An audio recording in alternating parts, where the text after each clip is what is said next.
देव आज तुम्हाला सांगत आहे, माझ्या प्रिय बाळांनो, तुमच्या जीवनात येणाऱ्या क्षणांमध्ये परिवर्तनाची आणि आशीर्वादाची मोठी संधी येत आहे. येणारी पुढील 2 मिनिटे तुझ्यासाठी खूप जास्त महत्त्वाची असतील. आपल्या नशिबाला आकार देण्याची क्षमता तू धरून ठेव. बाळा, मला माहीत आहे तू किती रडला आहेस, पण हा क्षण तू गमावू नको, कारण दैवी भेटवस्तूंचा मार्ग या संदेशातून तुला आता मिळणार आहे. तू एकटा नाहीस बाळा. ज्या वाईट गोष्टींना तू सामोरे गेलास, आता त्याच्यापासून तुझी सुटका होणार आहे. देव म्हणतात, बाळा, ज्यांनी तुम्हाला त्रास आणि दुःख दिले आहे, त्रास आणि दुःख त्यांना पण मिळेल. आणि विश्वास ठेव बाळा, ते पाहण्याची संधी सुद्धा तुला मिळणार आहे. देव म्हणतात, बाळा, जीवनामध्ये बऱ्याच वेळा अशीच लोक आपल्याला रडवतात, ज्यांच्या आनंदासाठी आपण आपलं हसू सुद्धा विसरत असतो. जेव्हा शेवटी सगळं एकट्यानेच सोडून जायचं आहे, तर आत्तापासूनच एकटं राहणं का शिकू नये? तर बाळा, तू मोहाच्या मागे, अपेक्षांच्या मागे पळू नकोस. तू माझे नामस्मरण कर. जास्त पण चांगलं असू नकोस बाळा, नाहीतर लोक तुला वेडं समजतील आणि तुझा वापर करून घेतील. देव म्हणतात, बाळा, कधी कधी तू काहीही न करता तुला चुकीचे ठरवले जाते, कारण समोरच्याला लोकांना जसे वाटते तसे तू वागत नाहीस, म्हणून तू चुकीचा. कधीही दुसऱ्यांचे बोलणे ऐकून स्वतःचे नाते तू संपवू नकोस बाळा, कारण नाती ही आपली असतात, दुसऱ्यांचे नाही. त्यामुळे आपल्या नात्यांना आपणच महत्त्व द्यायला हवे. बाळा, खरी लोक अशी असतात की त्यांना कौतुकाची गरज नसते, कारण खरी जी फुलं असतात त्यांना अत्तर लावायची गरज पडत नाही. अरे, तुझ्या चांगल्या वागण्यामुळे तू एखादी किमती वस्तू मिळवू शकतो, जी तू पैसे देऊन सुद्धा खरेदी करू शकत नाहीस. तुझ्यात चांगुलपणा हा कायम राहू दे. एका व्यक्तीला धोका देऊन दुसऱ्या व्यक्तीला खुश करणे सगळ्यात मोठा धोका आहे, आणि ह्या गोष्टीला कोठेच माफी नाही. अरे, खिसा थोडा फाटला तर पैशांपेक्षा जास्त नातेच विखुरले जातात.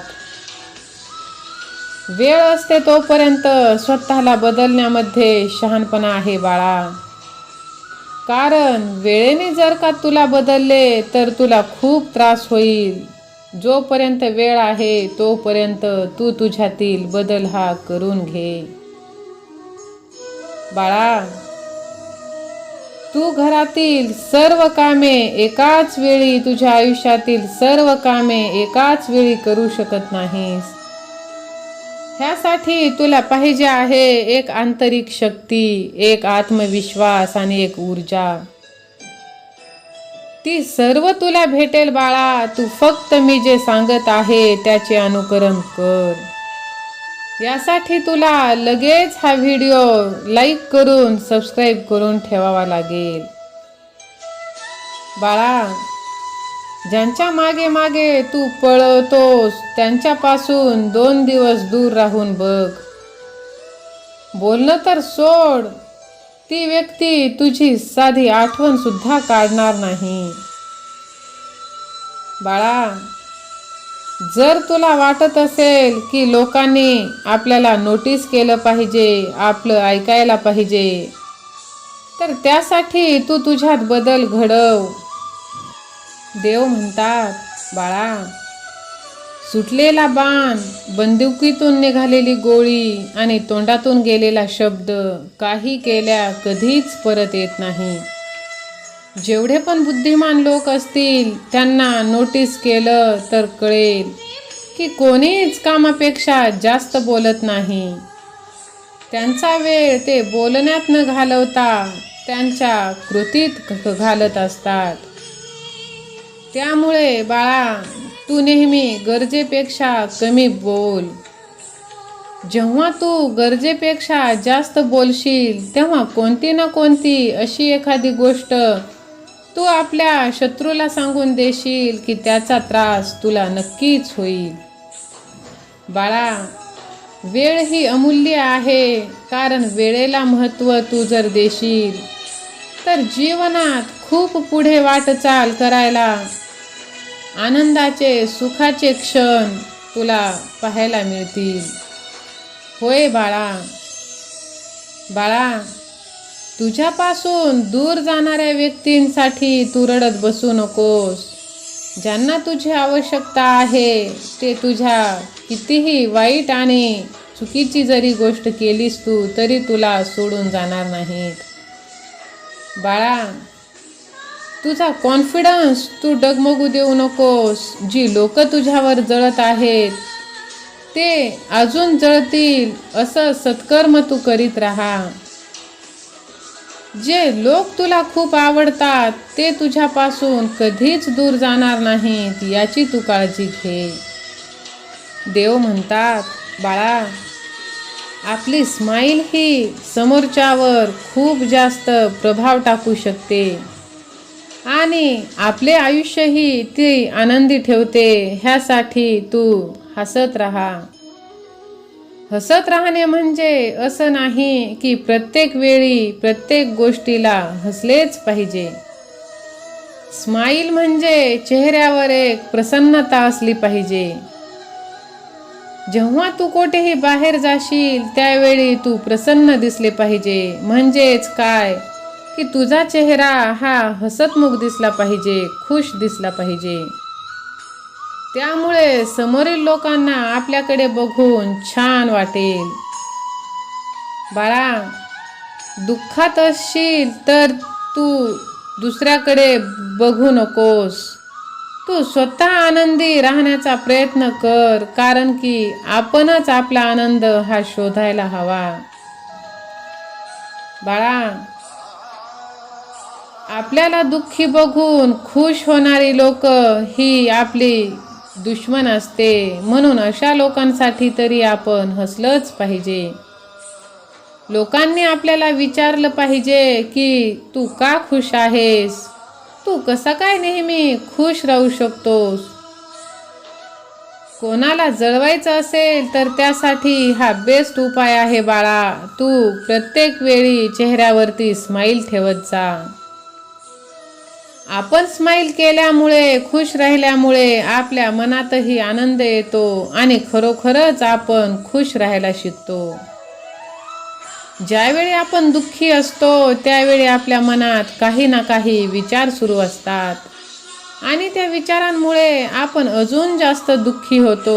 अगदी त्याचप्रमाणे आपण खुश असलो तर आपल्या मनात चांगले विचार येतात. आपण खुश राहायला हवे आणि यामुळे आपण बऱ्याच लोकांच्या नजरेत येतो. बऱ्याच लोकांना आपल्याकडे बघून छान वाटतं आणि त्यांना सुद्धा आपल्यासारखं बनावंसं वाटतं. त्यामुळे बाळा, तू नेहमी प्रसन्न राहा. आपण आपल्या बोलण्यातून सगळ्या जगाला जिंकू शकतो. अगदी त्याचप्रमाणे आपण काहीतरी वायफळ बडबड फालतू बोलून अख्ख्या जगाला आपल्यापासून दूर देखील करू शकतो. बोलणारी व्यक्ती प्रत्येकालाच आवडते, पण फालतूचं काहीतरी बडबड करणारा नाही. असे लोक कोणालाच आवडत नाही. जो व्यक्ती उगाच तुमच्या जवळ येतोय, त्यांचं काहीतरी सांगतोय, उगाच काहीतरी बडबड करतोय, ज्यात तीळ मात्र काहीही तथ्य नाही. एखादा टॉपिकवर काहीतरी बोलतोय पण खूप घुमून फिरवून, हे अशी व्यक्ती खूप बोरिंग वाटायला लागतात आणि तेच आपल्याला करायचं नाहीये. आपल्याला कोणाच्या नजरेत बोरिंग बनायचं नाही. तेवढंच सांगा जेवढं सांगण्याची गरज आहे. प्रत्येकाला प्रत्येक गोष्ट सांगायची नसते. आपल्या बोलण्यावरून आपली लायकी, आपली पारख लोक करत असतात. त्यामुळे बाळा, तू जेवढे होईल तेवढे शांत राहा आणि तुझे सत्कर्म करत राहा. देवाचे नामस्मरण करत राहा, देवाचे ध्यान तू करत राहा. स्वामी भक्ती हीच आपली एकमेव शक्ती. सहमत असाल तर लगेच व्हिडिओला लाईक करून ह्या भक्तिमय चॅनलला सबस्क्राईब करा. स्वामी सेवा आणि मी असे टाईप देखील करा. सतत माऊलींच्या नामस्मरणांमध्ये राहा. श्री स्वामी समर्थ.